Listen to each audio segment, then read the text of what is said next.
Manchester City defeat Newcastle 2-0 at St James's Park to put one foot in the final for the Carabao Cup. Listen, St James's Park is never an easy place to go to. Like, that stadium's going to be rocking and bouncing, and whenever Big Six teams usually go up there, the crowd, Newcastle are going to be up for it. And I thought in the first half, Newcastle were the better team in my opinion. Yes, City got in behind them at times, but it felt like Newcastle, they were like a Jacob Murphy or Anthony Gordon pass away from getting in behind. But in the second half, City came out the better side and they got the opening goal through Antoine Semenyo, who I'll be honest, I didn't think he had a good game, like bar the goals that he scored, but that's what they signed him to do. And 2 goals in 2 games, what more could he ask from a new signing? And obviously, it's going to be 3-3. He loves a goal against Man United, but he thought he doubled their lead, but it got disallowed. And let's be real, are you being serious?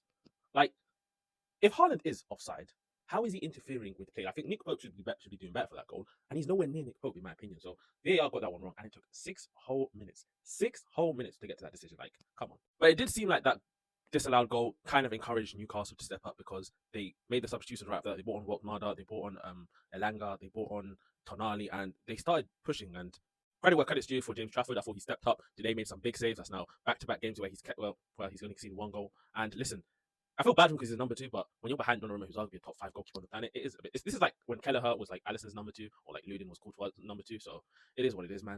Massive credit to the young buck Alain at the back. I think the injury crisis that City have had with both their starting pairing in Diaz and Gavardio going down, and he coming a young academy who they recalled from loan has stepped up really, really well. So massive credit. I mean, he's forcing Ake to play left back. I thought Ake was going to be the one at centre back and Nico Riley at left back. But City fans, comment down below. How do you think you're going to start the derby? Is he going to start against someone like Sheshko or Mbeumo or even Ahmad? So that'll be interesting to see. But Ryan stepped up to put the final nail on the coffin. I mean, it was an African link up. It was Semenyo to Ain't Nori to Ryan, so Ryan squared. So big up him. I mean, came off the bench, they scored. I thought when he came on, he was a bit wasteful a couple of times. I thought his decision making could have been better for what we've seen in the past, but he stepped up with the goal, and what more can you ask for? I thought Lewis Miley as well played really, really good. I mean, him against Dock was a really good battle. And in fact, ever since he's been moved to right back, I mean, Kieran Trippier's on the bench and natural right back and a midfielder. I mean, that's an interesting one. Let me know down in the comments. What are your thoughts on midfielders nowadays playing at right back? We've seen the likes of not even right back at fullback. O'Reilly, Matheus Nunes, Miles Skelly, Zaire Emery, Federico Valverde, now him. And I actually thought on the other side, this guy was absolutely immense, especially in that first half. The way he was just like him, he absolutely, in my opinion, no Semenyo scored, but he locked him down in my opinion. He didn't do much for the goal because